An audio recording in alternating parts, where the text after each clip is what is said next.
This is the Seahawkers podcast, episode 427. I'm Brandon Schultz of the Military Seahawkers, and I am joined by my good buddy and Montana Seahawker, Adam Emmert. Yeah, man, we finally were able to make the time here. Sorry for helping to push this off for as long as we did, but we get to do it. We get to recap that awesome, huge dub for the boys against the Eagles. That was super fun. Unless it wasn't for you. There's some people that don't think it was funny. There's lots to talk about and an exciting matchup coming up against the Titans here. Let's see if they can keep it rolling. Well, I think we have to differentiate for those people. I think that everybody likely had fun watching that. It's just that there's a certain contingent of people that wonder if it's the best outcome for the future. And so we always get into this scenario, especially around postseason time approaching. If you're not one of the top teams, because I think every fan of a team who is, I don't know, maybe top 6 in the NFL looks at their team. And if you're top 6, you're like, okay, we got a shot at the Super Bowl. And then there's the tier underneath where you say, well, we're looking at the playoffs, or we have a spot in the playoffs, but these other teams are really good, and I don't know if my team is that good, so is it better if we make the playoffs or not? Like, it's kind of that weird area, and then there's a contingent that I guess you could put the Steelers in this category, you could put the Patriots in this category, to where you're like, and we saw it with the Chargers, right? There were Chargers fans who were like, yeah, I just want my Chargers to lose so this team can, blow up the entire organization and we can start over fresh.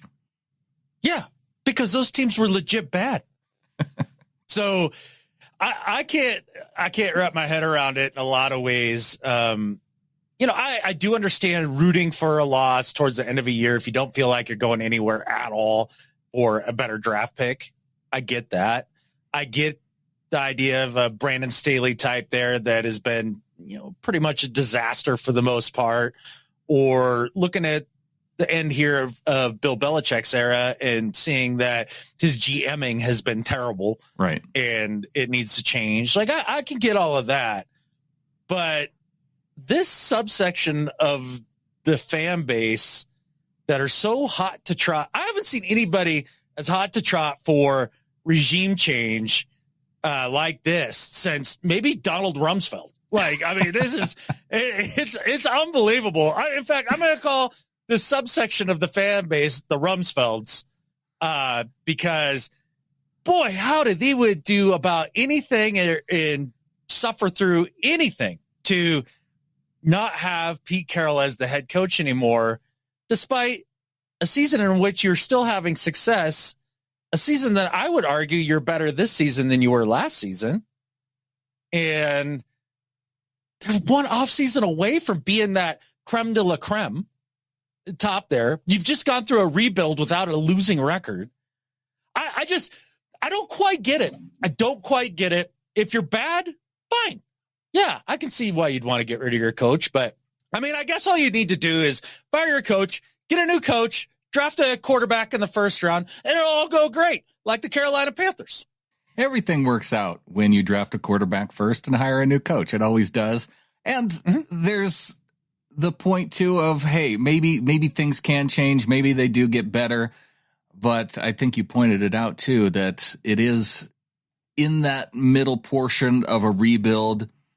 But there's always, like, you and I come on here and I feel like we complain about the same things about Pete Carroll all the time. And so I think that there's certain things that people recognize that, yeah, we could do without these things. And one of the things with this game in particular, it was going to be kind of one of those trigger games as to wondering if Pete Carroll still had this locker room.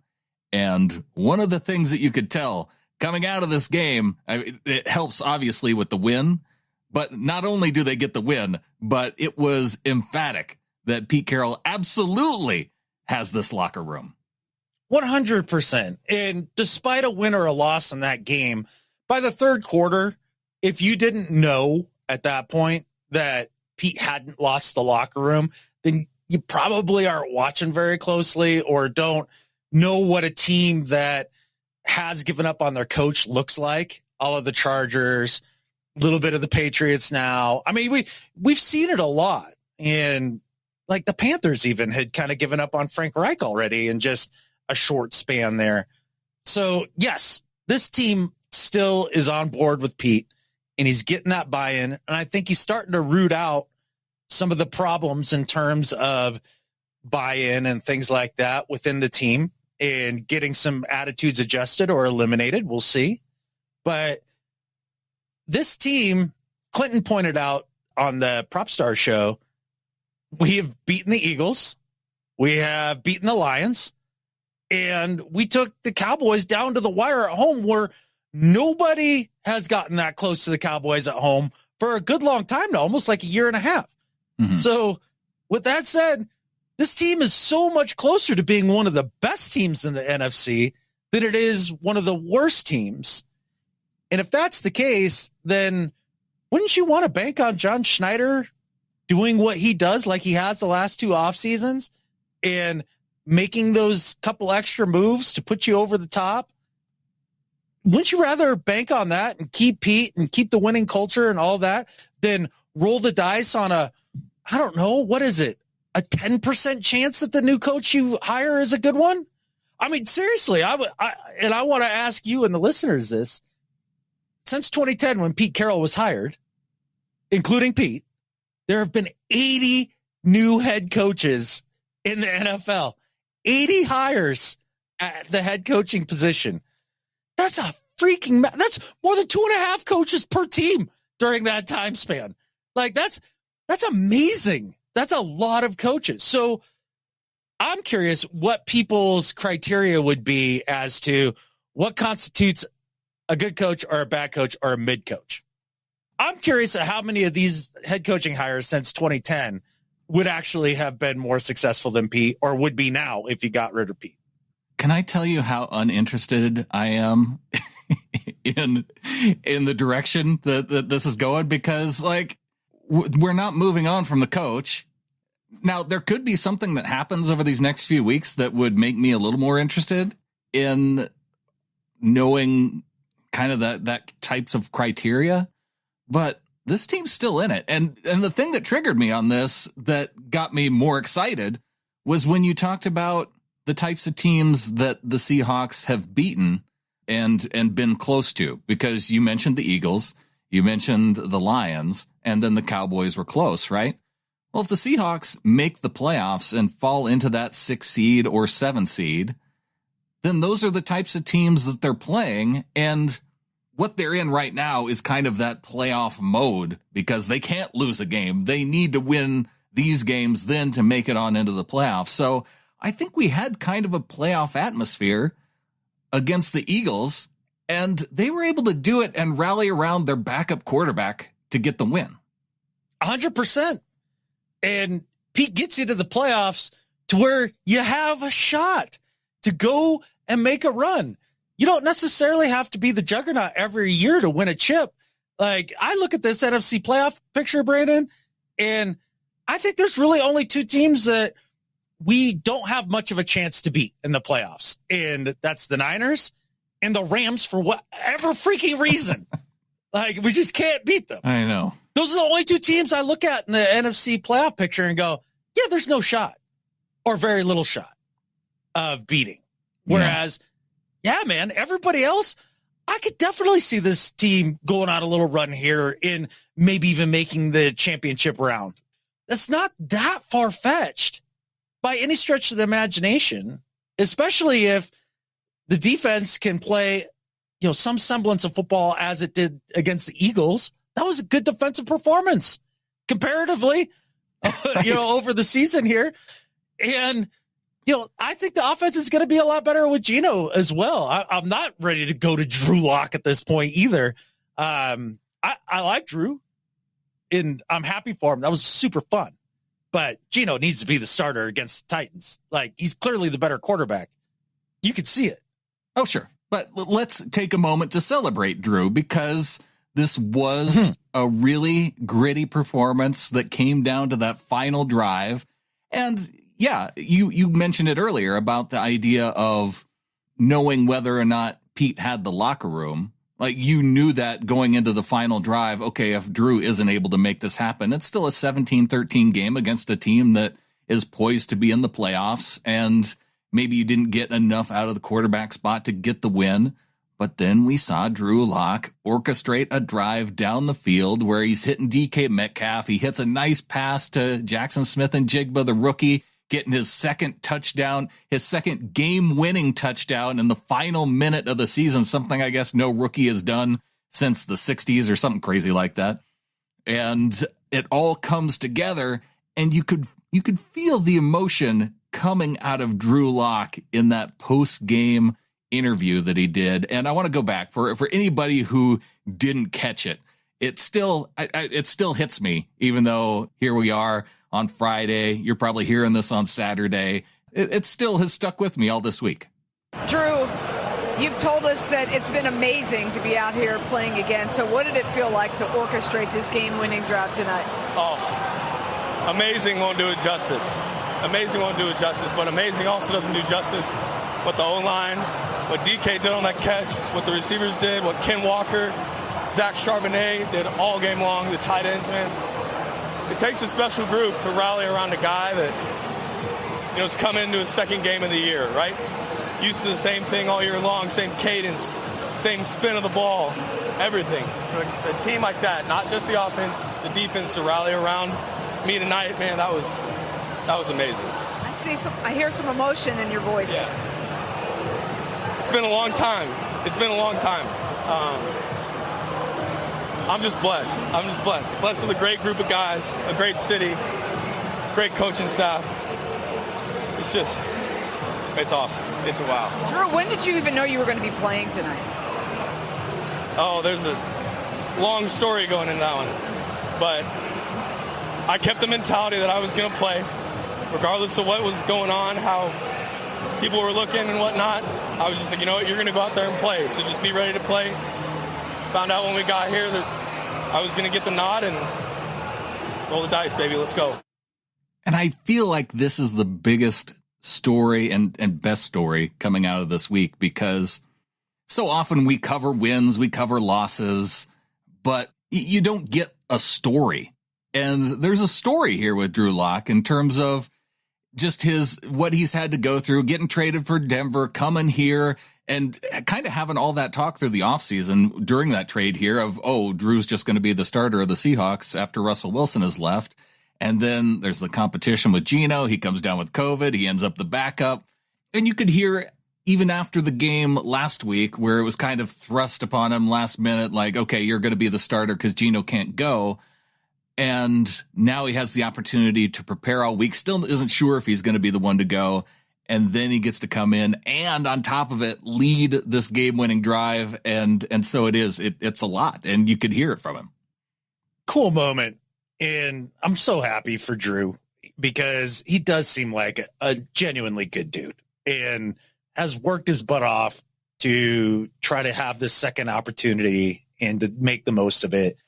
And I thought the interview with Lisa Salters right after the game and then his post-game presser, those are master classes in humility and appreciation and just all the things that you hope to hear out of somebody that's in that position. You know, you've heard a few people talk about, well, you heard Aikman talk about it about 15 times on the broadcast, how much his emotional maturity has progressed Drew Lock's since he's been in Seattle. And I think it's on full display and I'm thrilled for him. I'm absolutely thrilled for him. And a huge dub. We needed that so bad. That's exactly what you need your backup quarterback to do, is to come in and play careful, steady football throughout a game, and then maybe pull out a couple big plays to get a victory when you're not planning on it. That's everything you can ask out of a backup quarterback. And what a cool moment, a cool game. And again, just thrilled for the guy. One of those big plays was a throw down the sideline to DK Metcalf. Maybe one of the best contested catches that we've seen at a DK at the very least this year. Lockett wide to the near side, Metcalf wide to the right. Here comes the rush. A throw downfield. Metcalf out there. Metcalf makes the catch between two defenders. He makes the catch on the sideline, runs the ball back to the official. And that was the cool thing about DK and all these moments. Like, he was the guy then to not only bring in the pass, but he was running it to midfield and getting them set. And so we saw that multiple times from DK on this drive too. DK was phenomenal in the clutch. Absolutely phenomenal. And, I definitely said after the game, like, that was one of the best contested catches I've ever seen him make, and completely threw aside the fact that he maybe made a better one earlier in that drive with the little hip catch on the one that was dang near a pick. That was almost a pick, that throw. DK not only broke the play up, but then caught it one-handed on his hip somehow and got a first down. And just like you said, got it to Evan Brown so he could get to the ref and keep him on schedule. Huge clutch play and mature plays from DK. Yeah, almost a pick, almost a incomplete pass, but ends up being complete for a first down. So that sets up the one to the sideline. Then that helps set up the game-winning touchdown throw to Jackson Smith and Jigba. JSN is wide to the far side. Drew looks, throws that way, got JSN, he reaches up, makes the catch, touchdown, Seahawks! Holy catfish! What a throw by Drew Lock! What an over-the-shoulder catch by Jackson Smith and Jigba! 29 yards out, his third touchdown reception, and with 28 seconds left, the Seahawks lead 19-17. Oh, my word! You have the trifecta of great moments in a call from Steve Rabel. You have the catfish, you have the voice crack, and you got the Wyman chuckle. The Wyman chuckles, and I heard that Salk on it, their coach's show with Pete Carroll, they played that call, and he's like, oh, maybe the best part of that is the Wyman chuckles. I was like, yes, like, they're getting some recognition that way too. But killer call, killer play, and Jackson Smith and Jigba making his presence felt and really coming into his own as the Seahawks go down the stretch. And I think that's a big deal. I think that's one of the things that you should be excited about in terms of this team competing and getting into the playoffs and making a run. These are the types of guys that put you over the top, and it's coming seemingly a little at the expense of some of the Tyler Lockett big plays, but that just means that Tyler's due. It's not that he's fallen off or anything like that. Like, it's going to come his way too, but I'm super excited for JSN. It had been a rough start for things for him. And I think maybe the broken wrist played more into that than any of us give him credit for. And then just getting the feel for the NFL, but clutch catch. People talk about catching the back half of the ball and how hard that is. I wouldn't know. I've never been able to catch the back half of a football. That was incredible. And then to have the presence of mind to get his feet down, he even bobbled it for half a tick, but then was able to secure it and really take a season that would have been on the brink after that if they had dropped that and lost this game, to making it so really if you kind of pick up 2 out of 3 of these next 3, you're probably in. If you want to be sure to be in, win all 3. Right. But 2 out of 3, you're probably there. So big props to JSN in the moment.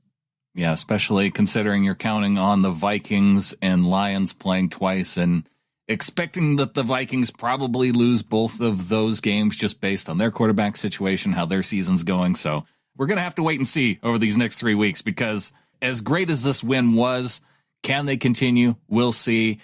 Drew Lock, though, recognizing, I think, in the moment, too, just what a great play that was to JSN. Take us back to the touchdown pass to Jackson. Just what was the play call? Take me through it. Yeah. I mean, I'll remember that play call for the rest of my life, but we're breaking the huddle. I knew Jax had the one-on-one. Good reminder from Shane in the headset. I said, hey, Jax, if you're one-on-one, I'm throwing you this pill. Sure enough. Gave us a one-on-one look. Corner was soft. Jax hit him with some speed. Back pylon, back box throw. Came down with it. Again, Drew, we can see the emotion on your face. We can hear it in your voice. Can you just describe what you're feeling in your heart right now? Yeah. It's so hard. It's so hard to describe the feeling of, not playing for so long, or at least what feels like a really long time to me. And then you sit there, you watch games, you wonder, can I do this still? I haven't been out there on the field. That's the human nature of it. You get back out there last week, and I'm like, you know what? I'm the man still. I can go do this. And then you got another test this week where I didn't know if I was going to play or not. Sure enough, ended up playing. We're playing the Eagles tonight. And the boys around me rallied tonight. And it just, gosh, it feels so good. It feels so good. I'm so proud of everybody. That's one thing that I think hit me in the moment listening to this interview is just after the game last week, it was a loss. And you could get a sense from Drew that, like, he felt good about it.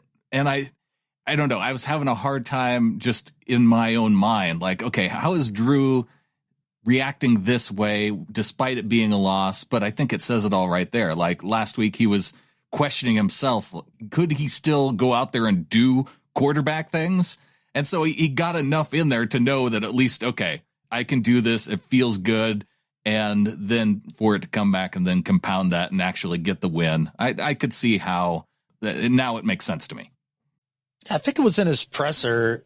They were asking him about that. And he was talking about the idea of like, am I still the man? Can I still do this? And all of that. And I can't remember what player he said it was, which receiving target, but he threw one short of a dude in the end zone. And they came back up to him and he's like, I'm sorry. I that was short. That's on me, blah, blah, blah, blah. And whichever player it was, it might've been DK. I don't know, but looked at him and was like, stop apologizing. Like, don't apologize, but just go ball. And he was like, oh, right. Yeah. Okay.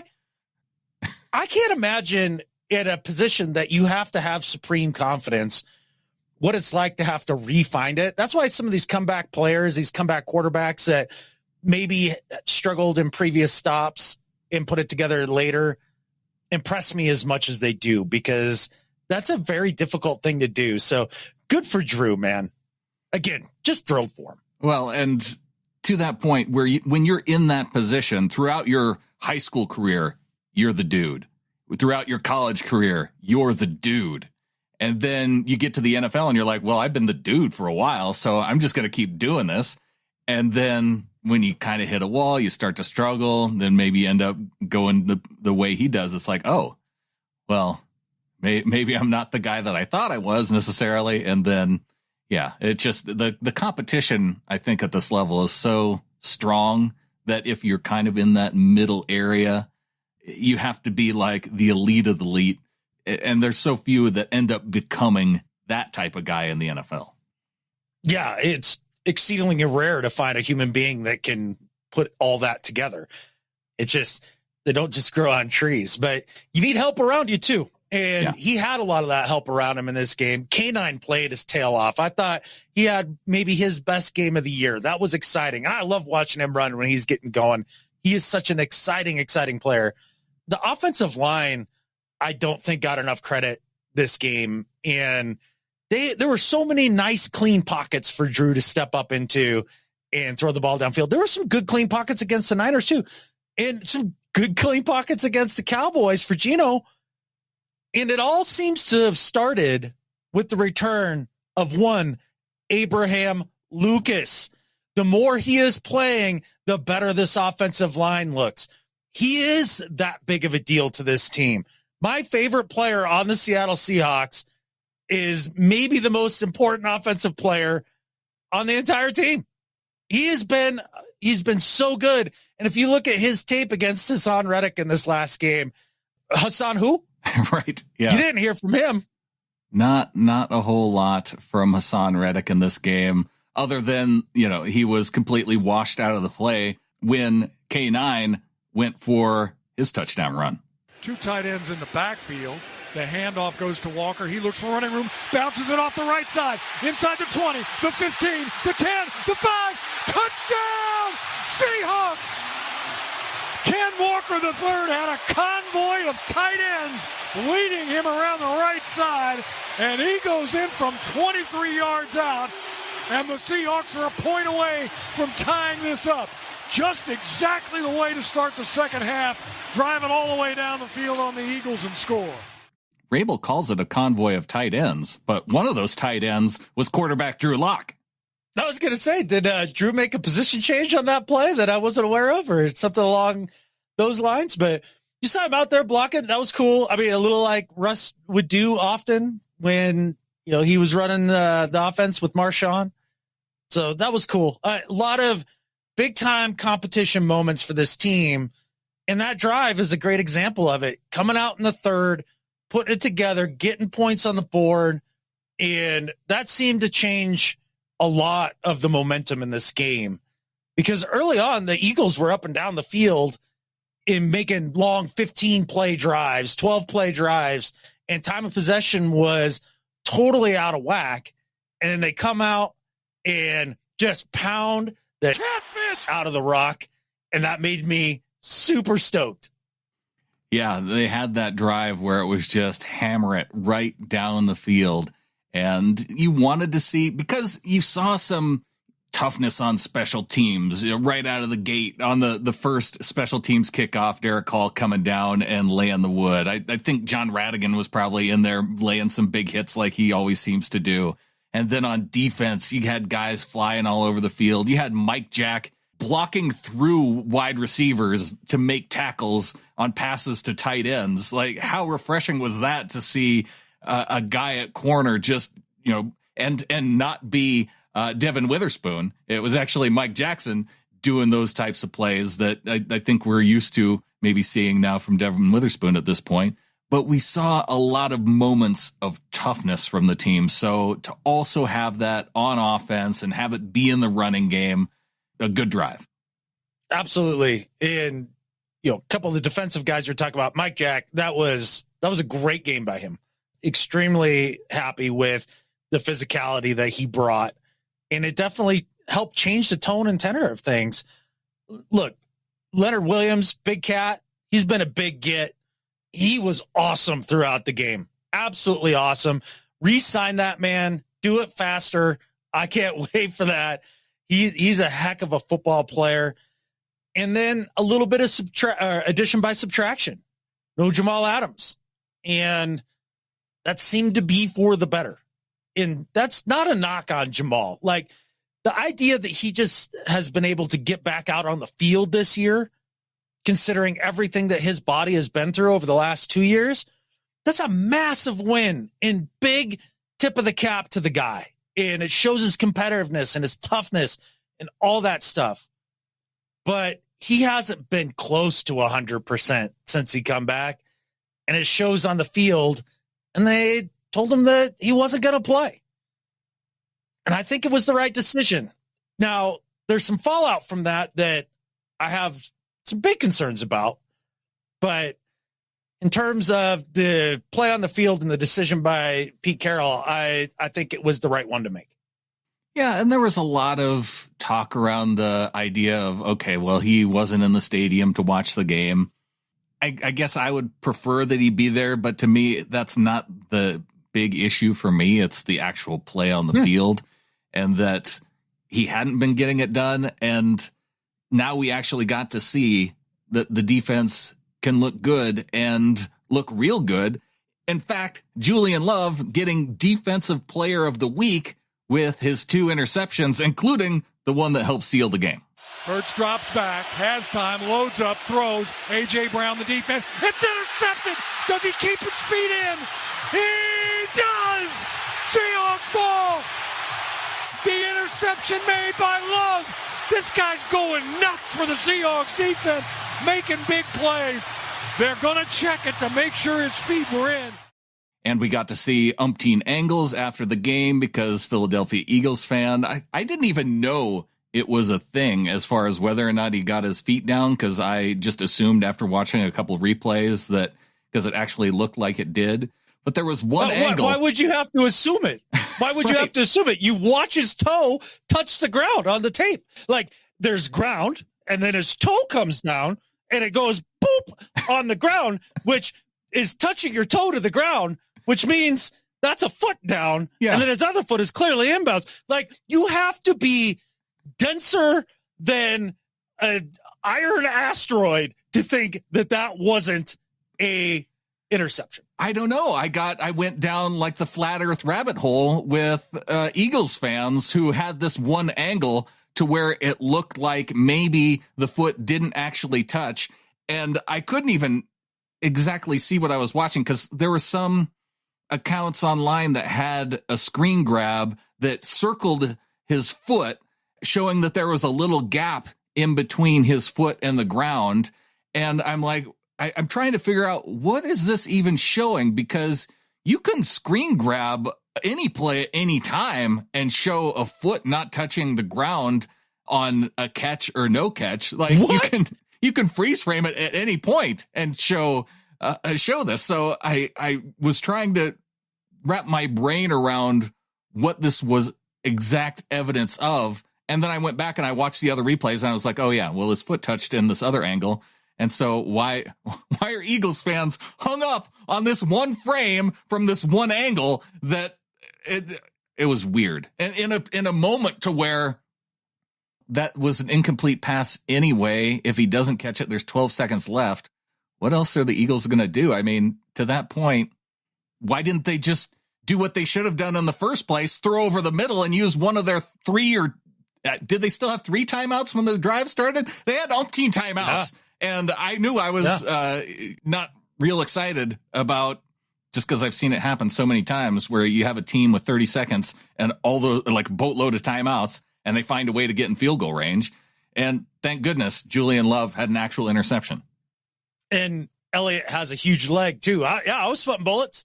28 seconds felt like an eternity. No doubt about it. Look, I don't understand the Eagle fan that doesn't think that was an interception. That doesn't make any sense. You have 3 different angles and 2 of them clearly show that his toe touches the ground. And then one, it's a weirder angle and it's harder to tell. And so 2 out of 3 confirm it. There's no pellets coming up from the ground. Yeah, your mom's a pellet. Like, I don't care. Like, it doesn't even make sense. And if you want to bitch about something, Eagle fan, that first interception by Julian Love, that's pass interference. That's pass interference by Julian Love there. Now, you could even make an argument for pass interference committed against A.J. Brown. Was it Trey Brown who was in coverage that when Love came over? Yeah, it was an underthrow and Trey Brown. He basically tackles A.J. Brown. And then Julian makes the pick. Nobody's talking about that. If you wanted to argue that, Eagle fan, all day long, I get it. That would be totally fair. But that was a pick. It's like saying the sky isn't blue. Do better. Yeah. Argue something different that might actually have an argument for, not something that we have actual visible evidence of. Yeah. It just doesn't make sense. Now, was I 100% sure when I saw the interception take place that he got both feet down? I was like, I don't know. Going to have to see the replay. And then you watch the replay. You're like, oh, look at that. It's not hard. You talked about Leonard Williams before. Man, on that play right before that interception downfield, the fact that he was able to follow Jalen Hurts to the sideline to keep him from moving upfield. Well, and it was the play right before that, and we highlighted this on 3 and 3 out, that he was able to get the tackle for the loss on 2nd down. It put him into 3rd and 7. You had the dime defense out there then on 3rd and 7. You had Leonard Williams running around the outside.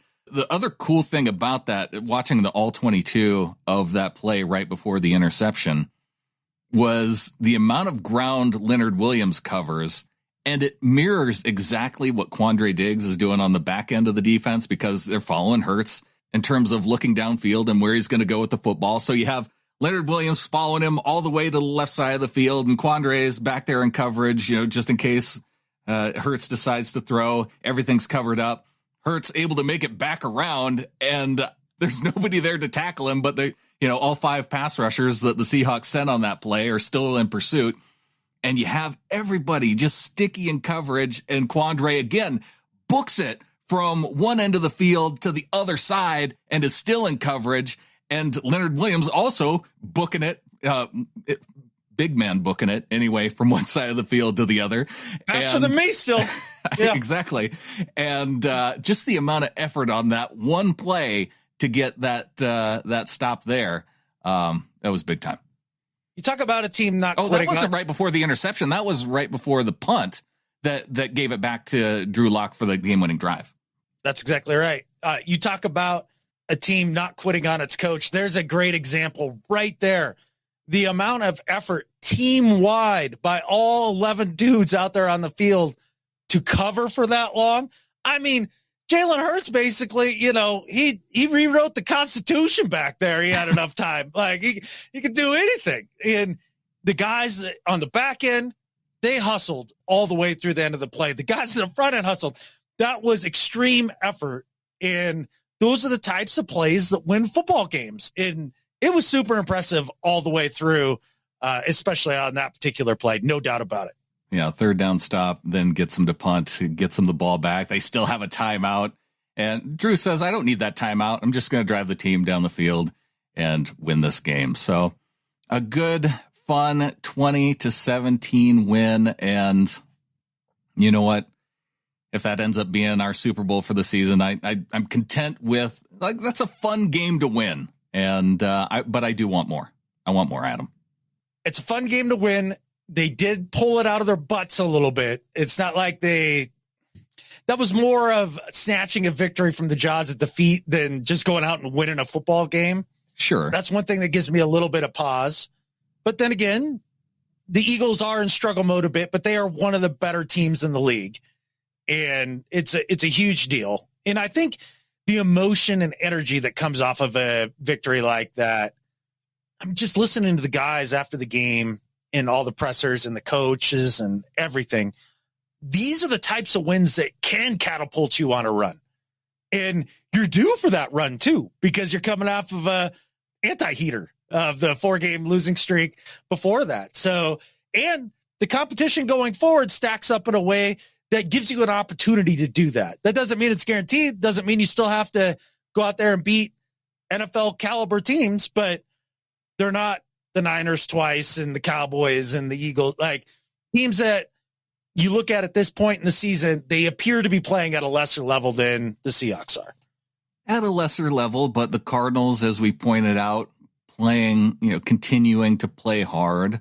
Steelers, players may be playing for their coach's job because Mike Tomlin appears to be on the hot seat despite, his years and years of performance there. And he's made, Is he?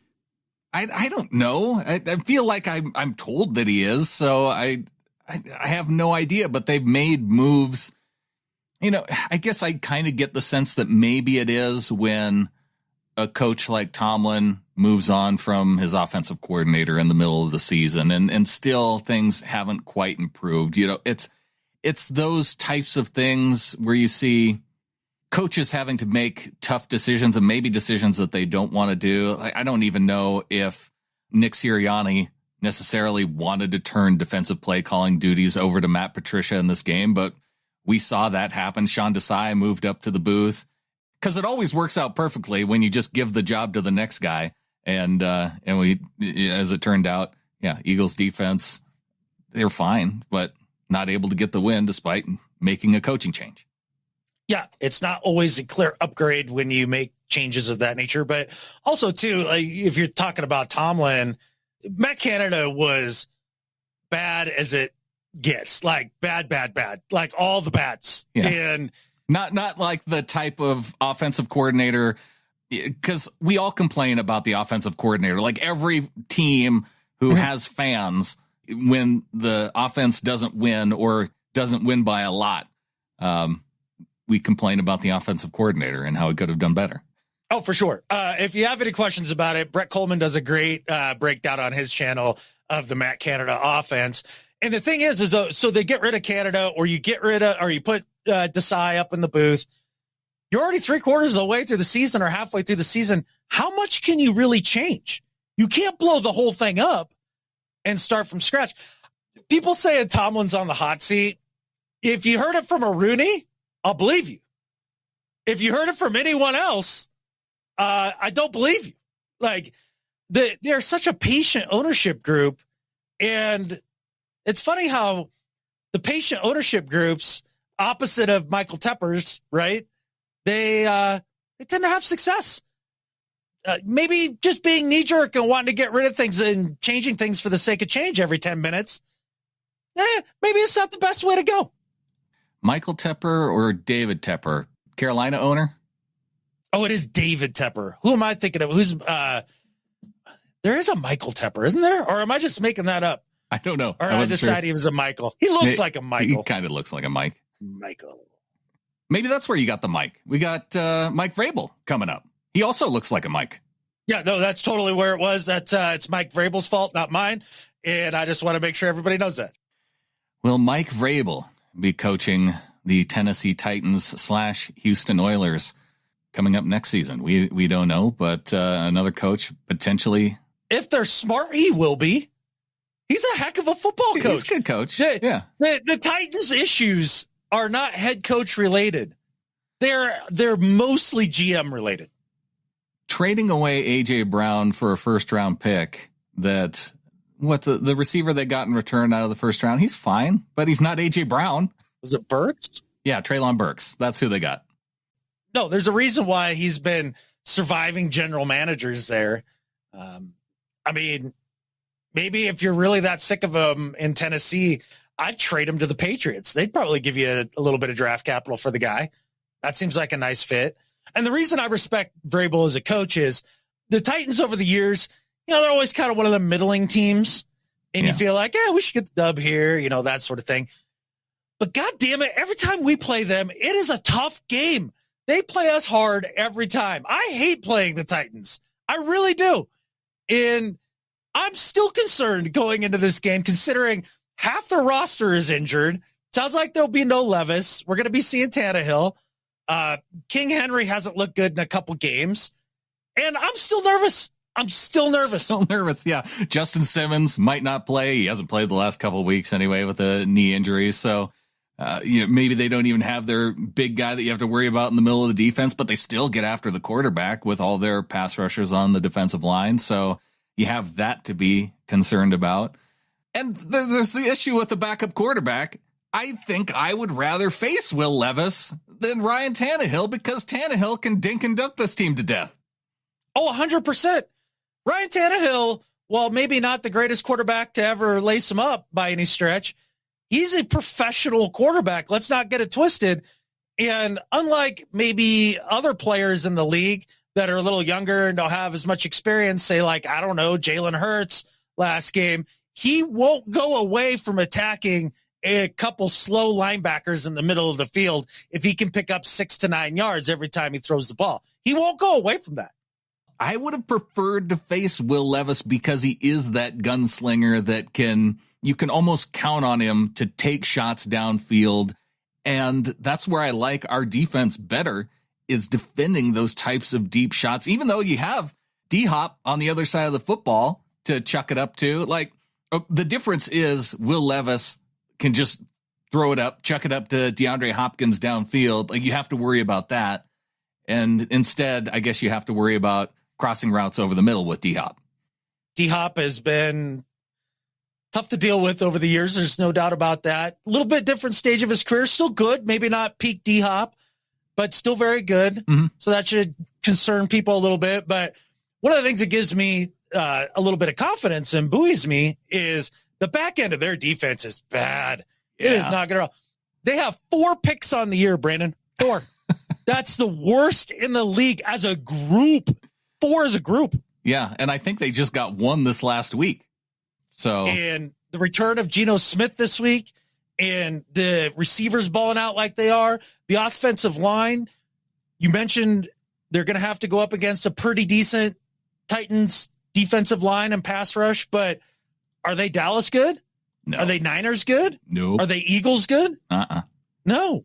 And the offensive line was not the problem against any of those teams.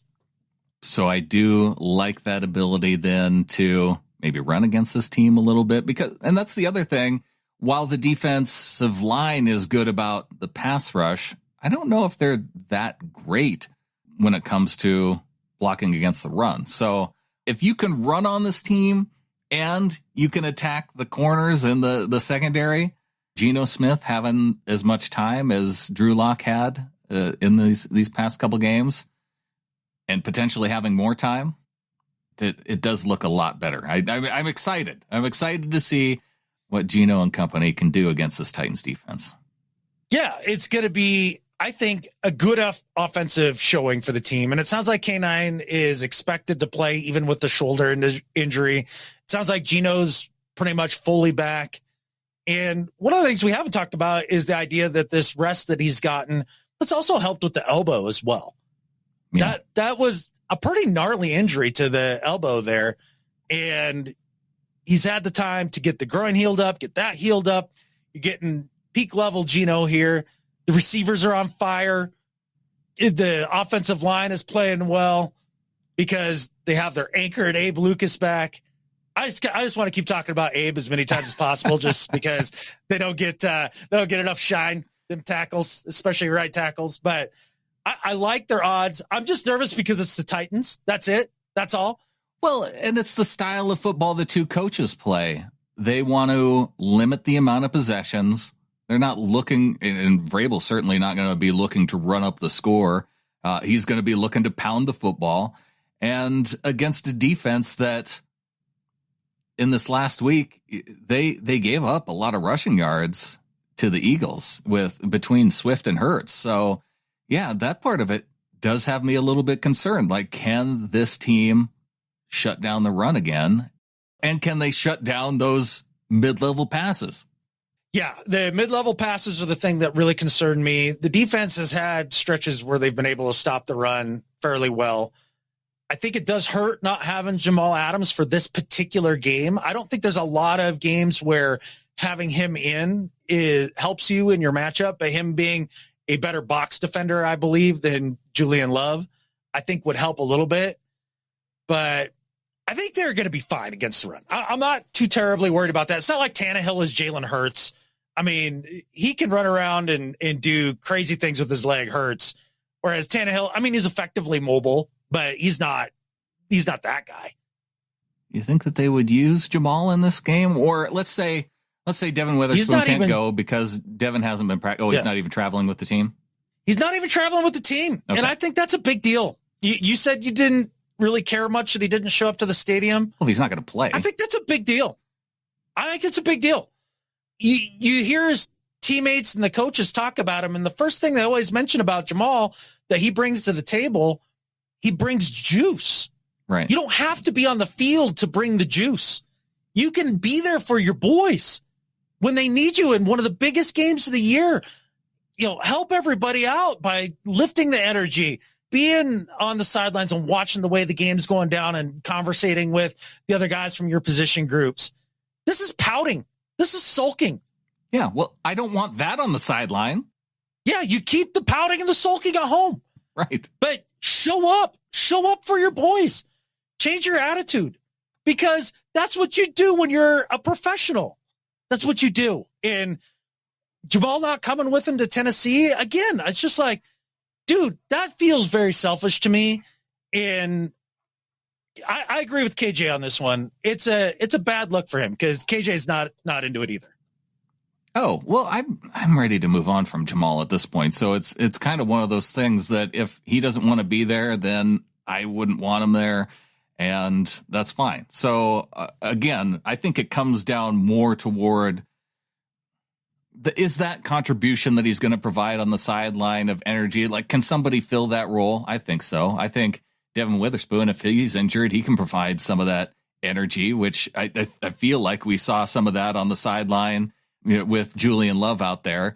Yeah, Boye Mafe, he's seems to be a guy who's coming in. We got to hear some of him mic'd up in this game. That was fun. So I'm kind of getting the sense that he can be one of those guys. And yeah, do you need a bunch of them? And if Jamal's not going to be on the team next year, and if we're to the point to where you could see the potential and the salary was maybe not quite there, it's always going to be a balance of salary and talent and need. And I think they're kind of to the point to where even with the potential, maybe the need is that maybe they've found other guys to fill those roles. And so the salary part of it completely washes that away for me. And maybe that's part of the reason why he's being pouty, is that he's more being shut down. involuntarily. And that's part of what goes into the pouting. Well, boof catfish and who? Like you're still getting paid $1 zillion. Oh yeah. And your guys that was kind of my reaction too when hearing Pete Carroll in the coaches show talk about, this is really hard for Jamal. He's talking about, how hard this is for, on him. And it's like, yeah, I'm sure it is hard recovering from injury, but at the same time, be a pro and work through it. You think this is the last time that we've seen Jamal Adams in a Seahawks uniform? Do you think we've already, that was it? Yeah. Last game against the Niners? Yeah. I think so. I do too. How's that feeling? And so that's, again, why I think maybe he's reacting the way that he is, because it makes sense from a general manager point of view that not to keep running a guy out there who's kind of on the fringe of injury and not, because if he were to go out there and then suffer a catastrophic injury, then you can't cut a guy in the offseason. You have to think of from a money perspective as a general manager. And I think that's, where the business side of this game comes in, and that part of it's a bummer, but and in that case, I feel for Jamal in that sense, the way I felt for Sherman when he was let go after having his injury. That sucks. I don't want it to be that way, but it is an aspect of the professional game. Oh, for sure. And I'm not trying to belittle the idea that the way Brock Heward put it was he's starting to face his football mortality and what that would mean to somebody who has poured their life into this craft and to see it slipping away. Like, I'm sure that is hard. I'm not saying it's not, but also boof catfishing who? Like, suck it up and let's go. I mean, I don't know. I am disappointed in that. And maybe I shouldn't be surprised because he did miss all the OTAs and I didn't think that was a big deal. KJ sure seemed to think it was. Yeah. And turns out he may have been the one who was right. Well, I defer to KJ on a lot of football knowledge over the knowledge that I have. So maybe not too surprising. But in this game, so if Jamal can't go, if Devin Witherspoon can't play, what direction would you go? Because Artie Burns was the guy who was out there against the Eagles. Artie Burns in the matchup, when you're going to be looking at Derrick Henry on the field, maybe more so than a guy like DeAndre Swift and Jalen Hurts. Like, do you go more Devin Bush? Like, how would you approach that on defense? Yeah, I think you probably do go a little heavier and are not in nickel or dime nearly as much as you were against the Eagles. But, whether that means it's more Devin Bush as opposed to Artie Burns or however it is you want to work it, I don't know how that all plays out. But, yeah, you're definitely facing a team with a very different style. Now, with that said, King Henry has not been effective for 3-4 games in a row now. I mean, I think he had under double digits in yards last game. Yeah, it was under 20 yards.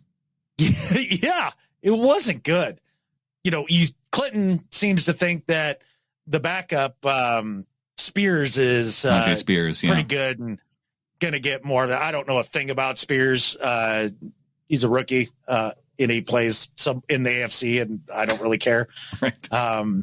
But and the Titans' offensive line isn't that great either. So it's not like they have this great offensive line that any running back's going to be able to run behind.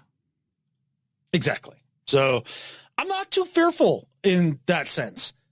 Whatever Pete decides there, I'm fine with. You could almost roll out the same personnel again, and I'd be fine with it because they did work so well together last week. I think I would tend to lean that way too. Especially, it would depend kind of on that factor. So if you roll them out and kind of see how it goes, are they getting the job done? Is Henry just, if you can hit him behind the line and keep him from getting going, then having that size advantage probably doesn't help all that much. But if he starts to get going and you're seeing you're getting gashed, then I think you do end up having to go a little bit heavier. So maybe that ends up being one of those kind of in-game adjustments that we could see made. But I want to see Witherspoon out there. Hopefully he's fine. He hasn't practiced all week, though. Yeah, questionable going into the game with the hip pointer there. We'll see. He is a dynamic, talented home run of a number 5 draft pick who's very young. If he needs another week, maybe 2, maybe 3, I don't care how many it is, you sit him until you know that he's better and he can't hurt it any more than he already did. And let's not risk that asset at this point. No, thank you. There's one aspect of this defense, though, that it does have me a little bit concerned, and that is, okay, maybe they aren't great in terms of the back end of their defense, but they're holding opponents to under 40% in red zone scoring, which is, I mean, you look at the Seahawks and it's 65% compared to 37% for Tennessee. And that can be the difference in a game right there, because then you're talking about, okay, well, the Seahawks are mainly making field goals while they're allowing touchdowns, and that can swing a game a lot. The third down conversion percentage, they're holding teams, again, less than 37% on third down conversions, which a team like the Seahawks hasn't been great at converting third downs either. So that's one aspect of this team that, okay, yeah, they're not great, but they're, in those two areas, they're doing things really well. Oh, they are. And what you're saying is that's exactly how we play anyways. So it's right up our alley. It's right up our alley. And I hate it. Yeah, I hear you there. But, you know, they were a little bit better third down wise, the offense speaking, in the Eagles game. I thought, I don't know what the numbers ended up being, but they felt like they were a little better than they had been earlier in the year. Now, in terms of the red zone discrepancy between the two teams defensively, the Titans still have to get it down there to try to get it into the end zone. So there's a lot of that there. I don't worry about that too much, but you're right. You settle for too many field goals and you end up catfishing around and finding out, right? I don't want to find out. Me neither. This would be a dumb one to drop. And, you know, even going across the country ish, and, you know, the earlier, is it an early start? It is. Yep. It's 11 a.m. Pacific, or 10 a.m. Pacific start, 11 a.m. for us in the greatest time zone, the Mountain Time Zone. Yeah, that works in our favor. Pete's been awesome. So yeah, hopefully the start time is in the Seahawks' favor. It can start, and I can feel better. Get this one out of the way, and I feel better about Pittsburgh. And then Arizona, I just don't really know what to expect at that point. But it would be a shame, like you're saying, to come off such an emotional win and kind of let that momentum go to waste, because this is the time to start building and using some of that momentum, because then continue to build that confidence, continue to roll then into the playoffs. Oh, no doubt about it. Get hot, get into the playoffs, let Pete be the Eagles' daddy again in the playoffs, and move on to the next round. Let the Rams take out the Niners, and then you get revenge on Sean McVay and the Rams. Absolutely. Let's send the Cookie Monster home in the NFC Championship game. I like it. Yeah, well, we're writing fan fiction. This is the good time to do it. So yeah, it's a fan show. What do you expect? Let's get to the second half of the show. All right.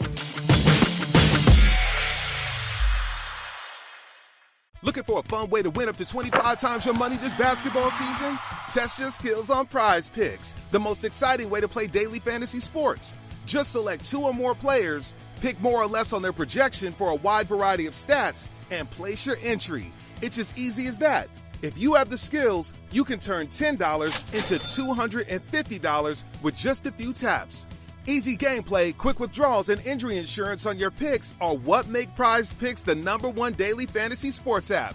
Ready to test your skills? Join the Prize Picks community of more than 7 million players who have already signed up. Right now, Prize Picks will match your first deposit up to $100. Just visit prizepicks.com/get100 and use code GET100. That's code GET100 at prizepicks.com/get100 for a first deposit matchup to $100. Prize Picks, daily fantasy sports made easy. When you save on auto insurance for driving safe with USAA Safe Pilot, you'll feel like a big deal, even in a traffic jam. Save up to 30% with USAA Safe Pilot. Restrictions apply. Getting into the second half of the show, Adam, I know I poo-pooed kind of your coaching discussion straight off the top. And I feel like now, after having some opportunity to get the celebration out of the way, I think I'm ready to maybe answer your question if you still want to go there. Oh, I certainly didn't feel poo-pooed at all. And I didn't really want to go deep into that discussion either. What I was looking for is I want some feedback from you and the listeners as to what that criteria should be as we go through and start looking at things, so that I can then tabulate it and we can kind of see what we're looking at here. Because I haven't completely gone through it. Just looked and was like, holy smokes, there has been. I knew there'd be a lot, but 80 felt like a buttload. 80 coaches is how many have turned over since 2010 when I've been Pete hired Carroll. Since 2010. Yeah. Yep.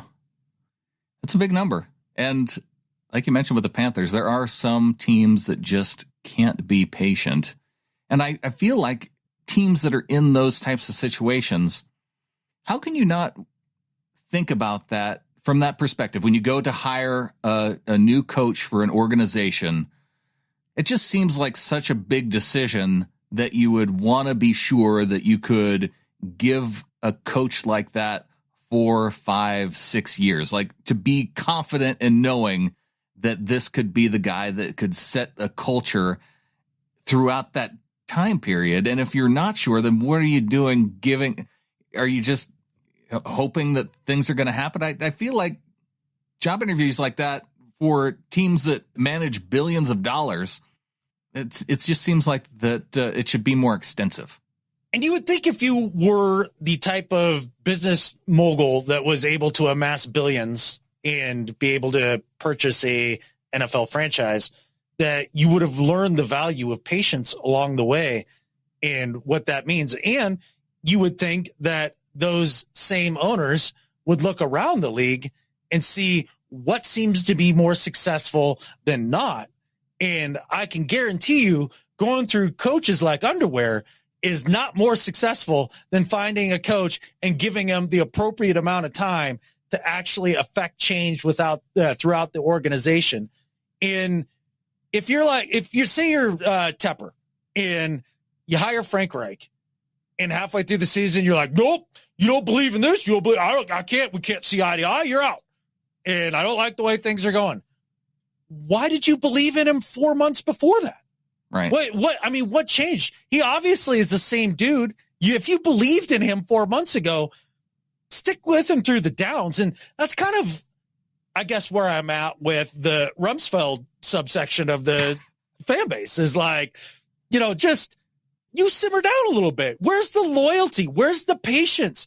It's interesting to see even the billionaire owners start to succumb to this. If it doesn't work instantly, burn it all to the ground, instant gratification type mindset that is prevailing throughout the society as a whole. And you see it seeping into different things. And like there's a subsection of the Denver fan base that is mad at Sean Payton because he didn't get it figured out sooner in the season. It's like, it took him half a season to start getting things turned around and you're still pissed? Wait, do you have to win the Super Bowl in one game now? Is that where we're at? Well, I think the reason why there's some value in this conversation too is that just in this past week, we started to see the rumors bubble up around Dan Quinn and, if the Seahawks, if Pete decides to retire, they could maybe Dan Quinn is the guy waiting in the wings. And I don't know if there is necessarily any other hard information apart from Dan Quinn turning down the potential for head coaching jobs. And the smart coordinators, after they've had one head coaching job, they know to wait for the right time to then move into, like, I think they figured that part of it out. Like, they want to go to a team. For one, they want to make sure that they continue to have success with their current team, so that way they can then go to the right team. And they don't want to go to a bad team in a bad situation just for the sake of getting that head coaching job. Was Dan Quinn a success in Atlanta, in your opinion? I don't know. No. Really? I don't. He went to a freaking Super Bowl for the Falcons. Yeah. Shanahan got the most out of Matt Ryan in that one season, though. Okay.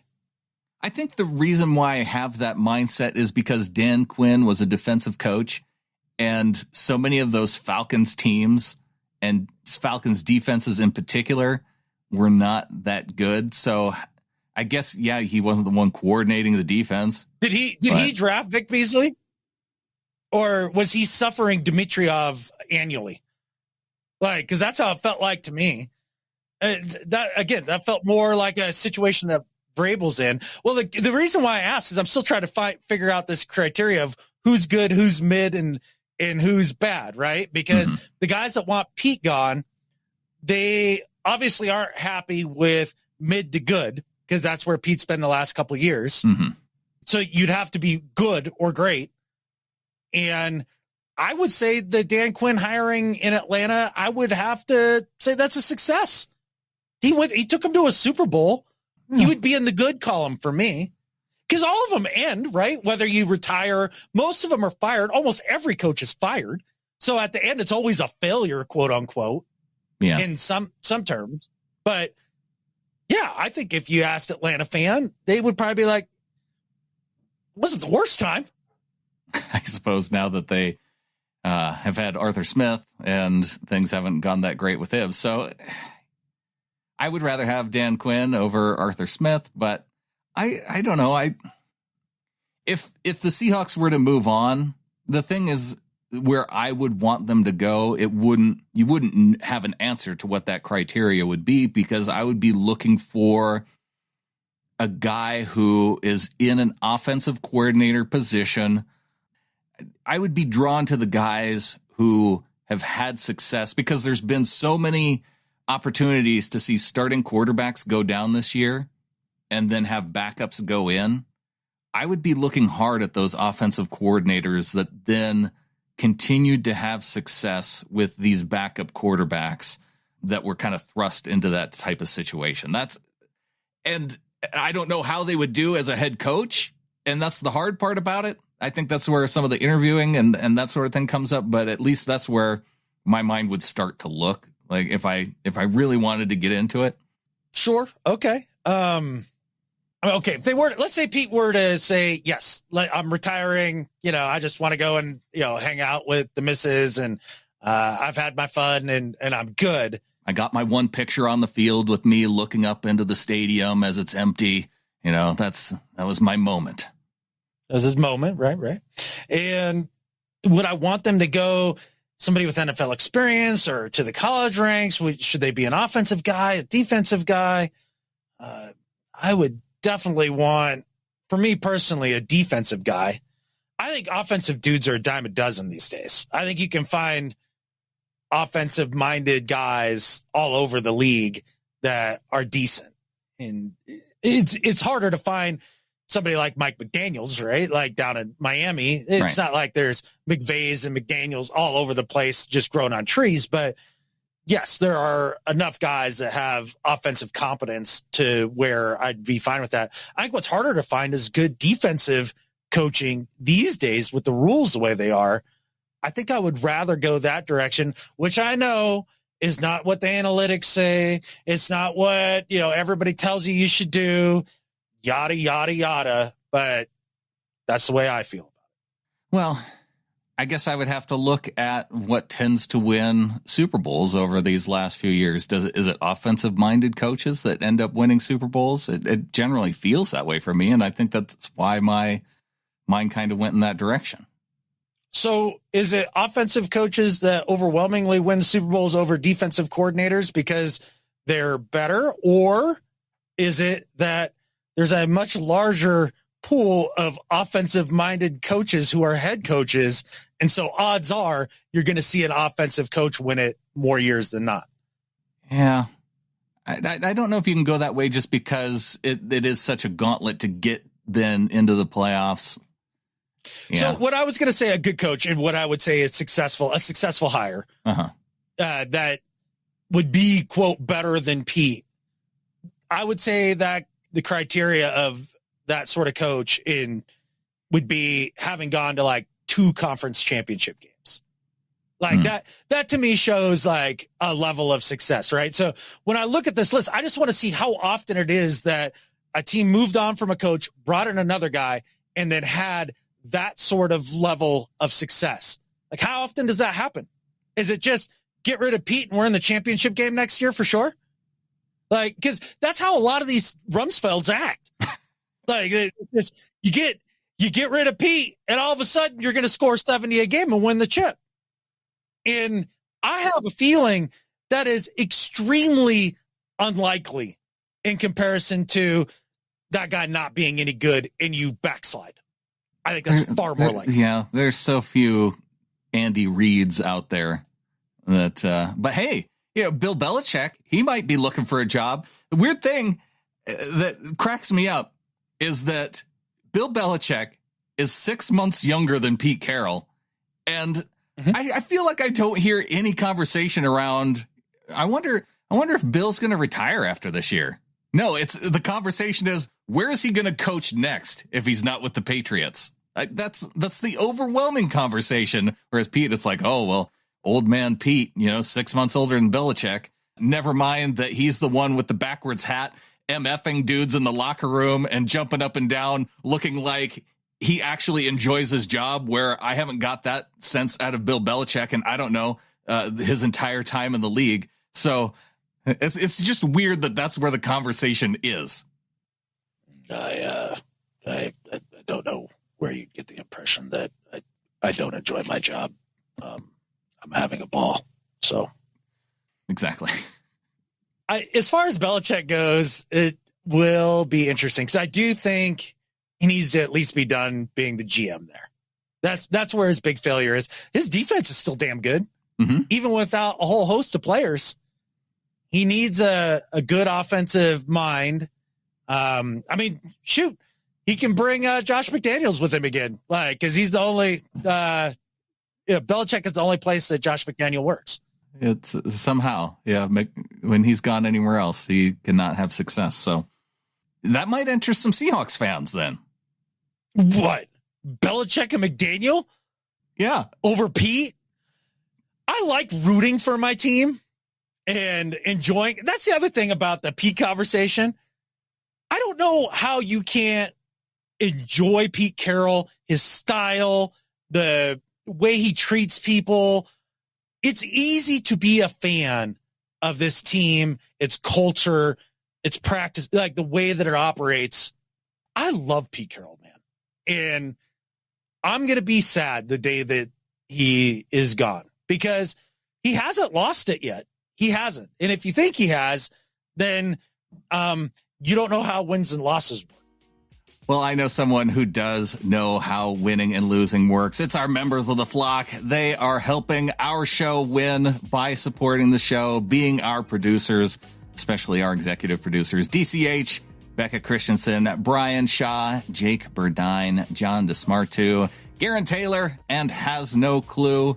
And we've also got another executive producer to add to the list this week because we've got a $120.17, not the score donation that we normally get from Stephen Kirkpatrick of $20.17 to match the score. No, go on a 4-game losing streak. Steven's coming through. He's adding a 1 to the start and going with the $120.17 donation. So thank you to Steven. Hey, appreciate you a ton, man. That is a monster donation, and nice to have you part of the EPs, man. The group is growing, and the thing is we need that kind of supervision and direction. So it's probably a good thing that we got more people with their eyes on the prize here. We've also got Mark McGuire back in at the $3 level. So welcome back to Mark. And we've got Terrell Johnson in at $5 a month. So welcome to the flock to Terrell. Dude, having Mark McGuire back in, that's a home run for sure. Now we need Jose Canseco, Ricky Henderson, Dennis Eckersley. If you have any of those names, we need you as a member of the flock. Yeah, Sid Bream. We need Sid Bream in here. Wasn't he with the Pirates? Or did he have... Nah, he was a Brave. He was all over. I feel like Sid Bream played a lot of different places. Yeah, but he only trotted around the bases real slow once doing the pump thing, and that was for the Atlanta Braves. The pump thing. Yeah, when you know, I think of Kirk Gibson doing the pump thing. Oh, he did that too. Okay. Yeah, for sure. Yeah. All right. Or no, Sid Bream did the slowest run ever into home because he might be a step slower than me, and ended up scoring on the play. So Sid Bream is not. We're talking about old baseball names. Oil Can Boyd. That's another one from the 80s that I always enjoyed his name. Who names their kid Oil Can? Well, I don't think that. I think that was his nickname. Oh, okay. I don't think it was. You never know. And this is my new son, Pennzoil. It's the only show. His name was Dennis. Okay. Oh yeah, go with Oil Can. Nobody wants to be Dennis. No. But if there's anyone out there, Adam at that point. There's anyone out there with the name Oil Can as their first name, we want you as a member of the flock. Absolutely, no doubt about it. Also, thanks to Garen of Guaranteed Barbecue. We saw Phil the Protector stop by this week and enjoyed the 12% off Little Flocker discount at the food truck there in Kellogg, Idaho. Yeah, that was awesome. Really enjoyed seeing that photo and really, really cool. I just glad to know that Garen has now been protected. We all need a little bit of protection and we all need a little bit of barbecue.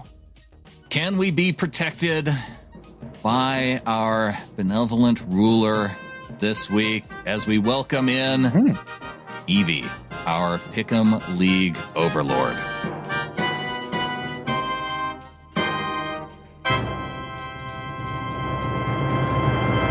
Evie writes in saying, "Dear underlings, I am writing to you from my form room on Tuesday. We are meant to be working quietly whilst our form tutor is going over our end of term grades with us. I'm checking up on my minions, though, and I have to say I am proud. For the first time in weeks, all of you have obeyed the rules. Not one picked the Eagles. Dad was very happy as I left for school this morning. He knew the result, but was sitting watching the game. As I left, the Seahawks were losing 7-0, but he assured me it was okay as we won in the end. Well done to Toonhawk, who wins this week and got the tiebreaker spot on. Dad got one fewer pick correct this week, but is happy as he is now tied in 5th place, 3 picks off the lead, although is not happy with the Cheeseheads or Falcons, I believe I heard him say. Anyway, I better go, as I keep having to explain to people in my form who I am writing to. If you could give a big go Hawks to the members of 9L, a lot of whom said that they are going to start listening as they don't believe that I am your overlord. Have a great Christmas and go Hawks, from Evie." That is hilarious. Yes, big go Hawks to all of 9L. And yes, Evie is our benevolent overlord. Benevolent most weeks when we behave ourselves as we did this week. It gives me a big kick to think about the tutor walking up being like, "So who are you writing to? What are you doing?" "I'm just, ruling my subjects and writing a decree." So, yeah, I mean, I like it. It's a Seahawks football podcast in the United States that I just happen to be their overlord. It's no big deal. No big deal, just trying to figure out how not to get drunk with power, Yeah. Well, Evie may have been a little bit premature with looking at the standings, and I don't want to go against our overlord and ruler, but I do see that the star is next to your finest glass of Chardonnay, the tiebreaker over B-Wag's biceps, and Andrew Rasband. I see Toonhawk right there at 14 points. A lot of folks at 14 points this past week. So overall standings, though, Hotlanta Hawk with 149 correct. This is after the Thursday night win by the Rams. Stupid Rams. Love to Wags My Dixon with 148, along with Tram Rammers and Woolen with My Homies there at number 4. It's impressive, man. Just being able to do your picks week in and week out right there. That's kind of dedication that I may or may not have, in heavy emphasis on the may not. We have not discussed picks in many, many weeks. But no, it's because I got them all right. And so you're fine. Just crushing it. So you're fine. Yeah. We've got John the Bar Davidson coming in. Hi, fellas. Well, my Christmas present came early, and it was a beauty. Not only did it save our season, but it just might have saved Pete's job, which may not make Dave happy, but we'll take it. Okay, it wasn't a good game, and it didn't look good going into the last 2 minutes, but hats off to Drew Lock. All round we were good, and I liked the look of K9, and I thought Leonard Williams was great. The only thing that caught my untrained eye was how soft the linebackers played in the first half. It seemed to be just drop it over the rush, and there was a big void, so let's work on that. However, that's just a minor point. We won, and we are now over the 4-game hump and into 3 winnable games, so let's win them all and see what happens. Then when the 49ers beat the Rams, we nick their wildcard spot. Even sweeter. Anyway, that's the time of year, so I'm sending my very best wishes for a happy Christmas, and to the two of you and Hawks fans all over the world, go Hawks. From John the Bard. Yeah, happy Christmas, John, for sure.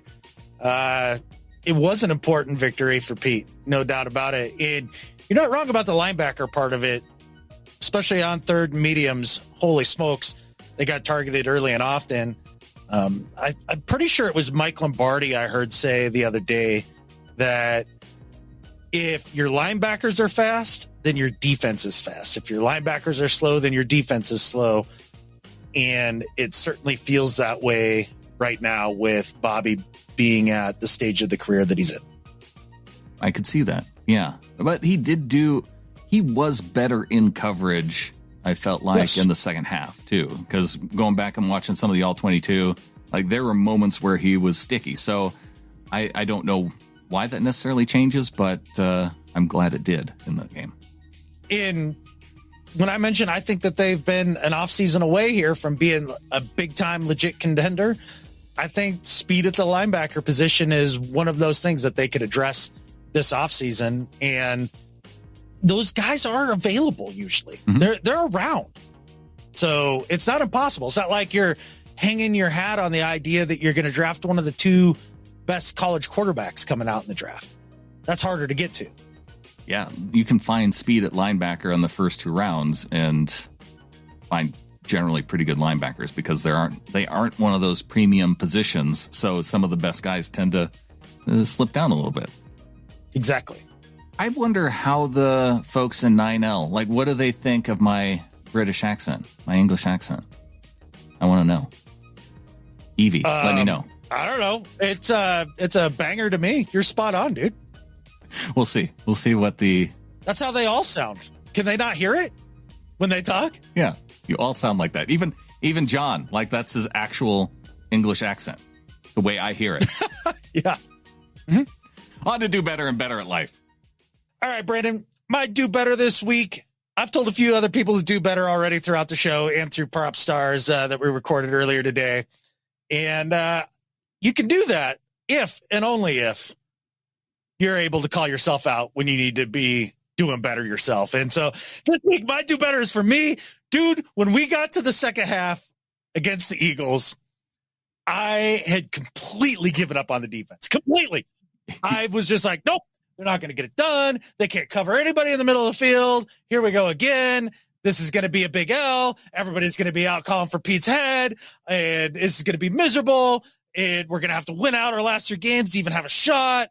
And I was in a bad mood. I was all of it, dude. You had gone full Rumsfeld by the start of the second half. Yeah, absolutely. I was going D Rumsey. And man, it wasn't good. That's poor. It's poor because we had so many of you in the Discord who were keeping the spirits up and, being like, we're right in this. It's like, well, yeah, but like, who cares? We're going to blow it anyways. Yeah, it was poor. It was poor form on my part. My Hawker was at an all-time low during that game. And so for me, personally, the bad 12 this last weekend, Adam Emmert, do better. Fair enough. My do better this week is also related to this game because, Adam, Philadelphia Eagles fans are so sensitive. There was one point in this game last week where wide receiver A.J. Brown found himself over on the Seahawks sideline after a play. And while he was hidden away from the refs, he gives just a, like I remember the movie where the Hulk just like shoves Thor like out of nowhere. Like he does that to Mike Jackson. It's one of the Avengers movies. It's other people will get the pop culture reference. You won't. But on the sideline, A.J. Brown just gives a shove to Mike Jackson for no reason. No reason. They're on the sideline. They're hidden away by the refs. But luckily, one person who was initially identified as a Seahawks staffer was there on the prowl. Little Joey Hunt, he sees this and he sneaks up toward the side and gives him a blind side shoulder bump. Like, not a big one, just enough of one that equaled that weak ass push that Brown gave to Mike Jack. Like, and then Brown retaliates on Hunt by pushing him too. This didn't escalate into any kind of big sideline brawl, but somehow it triggered Eagles fans. They were convinced that it was some random Seahawks staffer doing something similar to their guy, Dom DeSandro, who got banished from the sideline a couple of weeks ago for trying to separate Dre Greenlaw from an Eagles player. Yeah, he didn't deserve to get banned for the season, I know. But Eagles fans are a bunch of whiny hypocrites. After the game with the Niners, they're complaining about, how Dom shouldn't have been suspended because, he didn't really do anything, and they were right. And whether it was a staffer or Joey Hunt, an actual player, literally nobody needs to be or needed to be suspended for this either. A.J. Brown just needs to be called out for weakly pushing Mike Jack and then getting what he deserved from Joey Hunt in retaliation. So to Philadelphia Eagles fans, do better. Would the term crybaby ass fit right here? Were those words that maybe need to be put in there too? Maybe. I just think that they're so sensitive about having their guy punished that they wanted to see then someone from the Seahawks get punished in a similar way. So a couple things.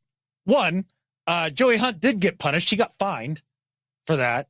I saw that today. Yeah. Okay. So, he got punished in some way. But number two, A.J. Brown better get fined too.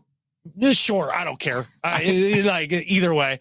But Dom, the security guy that got suspended for the Eagles, has that drastically changed their season? Does that done anything? Has there been like a bunch of security issues that have manifested on the sidelines now that make it so the Eagles can't function? Like, how has that affected them in any material way for them to be so sad about it? I think it's just the fact that he was wrongly punished for what appeared to be, he was protecting one of his dudes, trying to separate him, and Dre Greenlaw, who is a hothead, took a swing at him.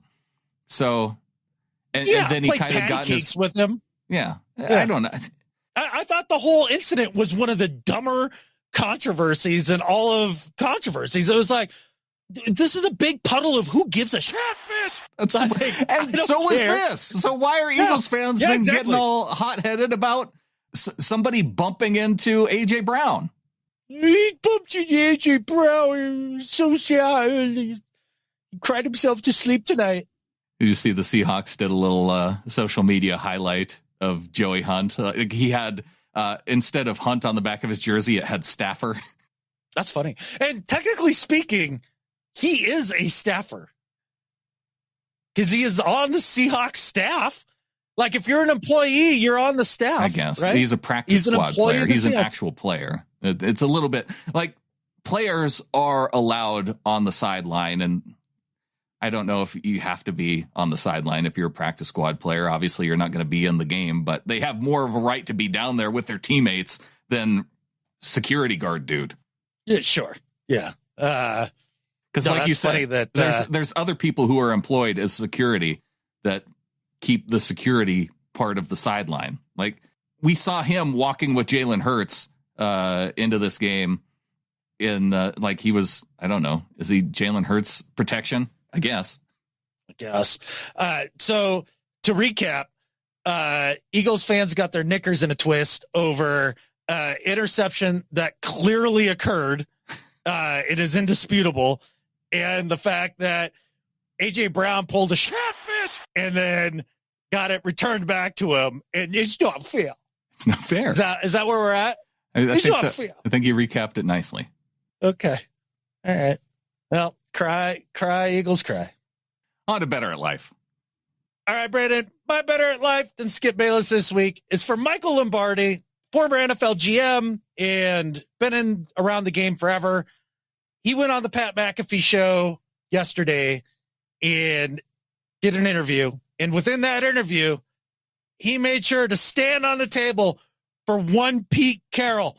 It's like Pete doesn't get enough respect. He doesn't get enough credit for everything that he's done there. They're in the middle of this rebuild, and they haven't even hardly taken a step back. He's taken this program to new heights. He's won a Super Bowl. When you bust down the criteria of everything that makes a Hall of Fame coach, his resume stacks right up there with anybody's. And really went to bat for Coach Pete here when he's been under fire for like barely a reason to this point. And so for that, Michael Lombardi, you're better at life than Skip Bayless. Because that's my coach, man. That is our coach. And I feel weird now because I feel like we have two Pat McAfee related Better at Lives this week. Because my Better at Life is for Pat McAfee himself. Because whenever there's a national game of significance, Adam, I like to go on and listen, to who I consider some of the biggest names in the media and hear how they cover the game like we just watched. Mm-hmm. Mike Florio is one of those guys for me. I feel like we talk about him quite a bit. Jim Rome's always been that guy for me, watching him on CBS now. I like Rich Eisen and Dan Patrick a lot too. Yeah. There's a number of them, right? Yeah. And I didn't catch Rich Eisen or Dan Patrick this week, but I wanted to at least get three. So it was Florio, it was Rome, and it was Pat McAfee on ESPN. And I have come to determine East Coast bias is very real. Because even Jim Rome, who is a West Coast guy, but approached this game from an East Coast bias way of covering the Monday Night Football game, his first point was to point out how bad the Eagles look right now. Jim Rome telling the Eagles fans, find the panic button, and talking about how Philly changed out their defensive coordinator. Florio, an actual East Coast guy, he covered the winning drive, but he started out with how Philly had an opportunity for an interception on a pass over the middle to Noah Fant. And you're probably thinking, no, that was the pass that was to DK that almost got intercepted and he just powered through it, because that was on my mind when I was listening to Florio. And no, Florio was talking about the pass before that. It was over the middle to Noah Fant that he tips and it fell harmlessly to the ground.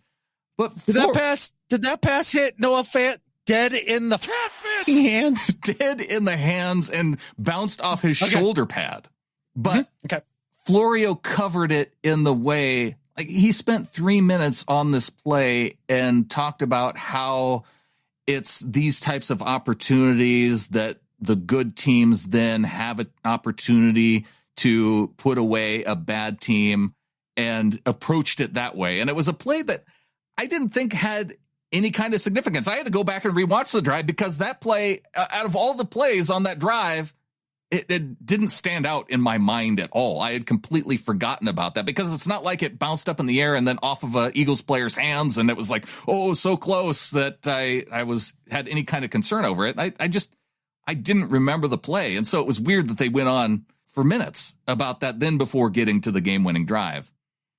And the reason why Pat McAfee, my Better at Life, is because he covered the game in the way that I would just have expected it to be covered. Because as I talked about before, this was a huge moment for Drew Lock.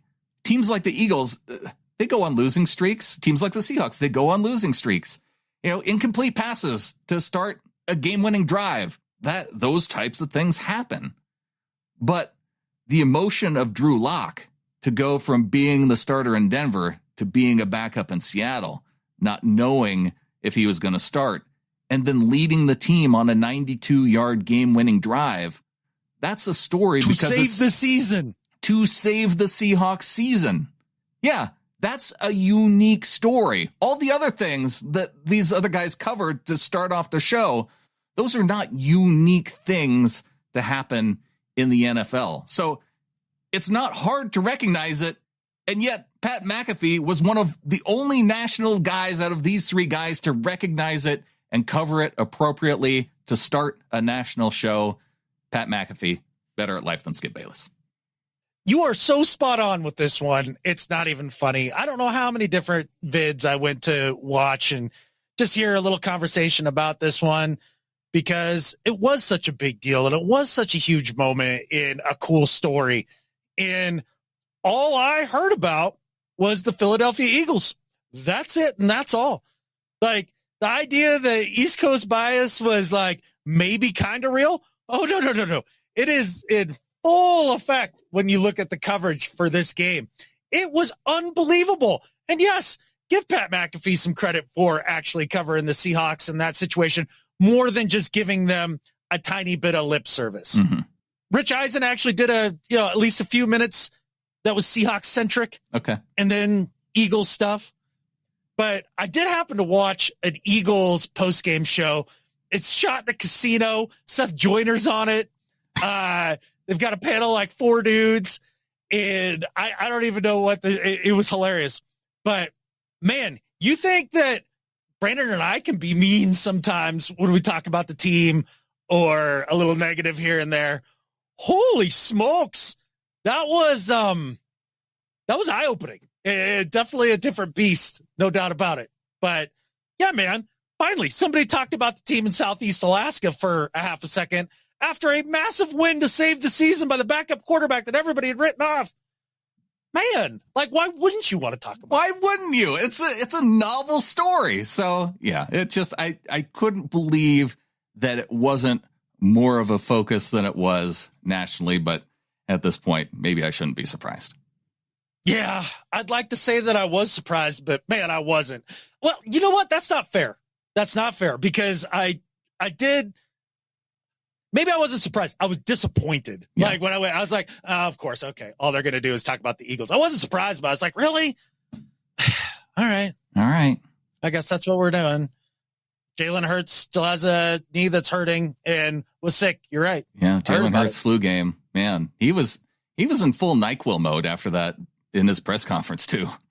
Oh, was he? I don't know. I didn't watch. Dude sounded like he had NyQuil brain because he was saying weird stuff and talking all slow. Not his best moment, I think, from Jalen Hurts after the game. Hey, maybe Drew just took all of the good presser energy by quarterbacks for that game, because I could go back and rewatch his post-game press conference pretty much at a drop of a hat and be entertained. It was so good. So good. It was so good. And I think with that, there's only one thing left to say. Go Hawks. Go Hawks.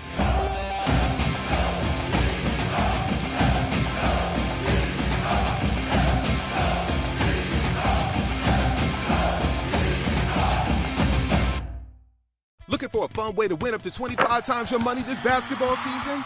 Test your skills on Prize Picks, the most exciting way to play daily fantasy sports. Just select 2 or more players, pick more or less on their projection for a wide variety of stats, and place your entry. It's as easy as that. If you have the skills, you can turn $10 into $250 with just a few taps. Easy gameplay, quick withdrawals, and injury insurance on your picks are what make Prize Picks the #1 daily fantasy sports app. Ready to test your skills? Join the Prize Picks community of more than 7 million players who have already signed up. Right now, Prize Picks will match your first deposit up to $100. Just visit prizepicks.com/get100 and use code GET100. That's code GET100 at prizepicks.com/get100 for a first deposit matchup to $100.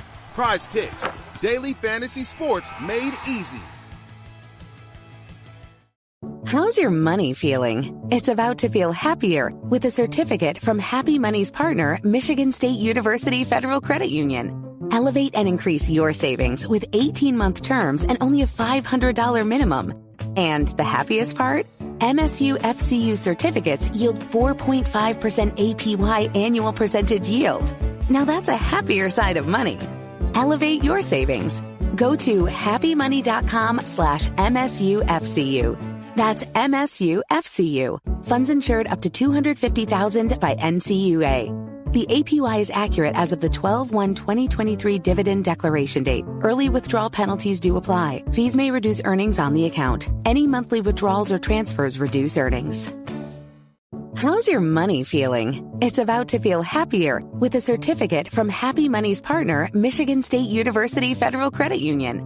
Elevate and increase your savings with 18-month terms and only a $500 minimum. And the happiest part? MSU-FCU certificates yield 4.5% APY annual percentage yield. Now that's a happier side of money. Elevate your savings. Go to happymoney.com/MSU-FCU. That's MSU-FCU. Funds insured up to $250,000 by NCUA. The APY is accurate as of the 12/1/2023 dividend declaration date. Early withdrawal penalties do apply. Fees may reduce earnings on the account. Any monthly withdrawals or transfers reduce earnings.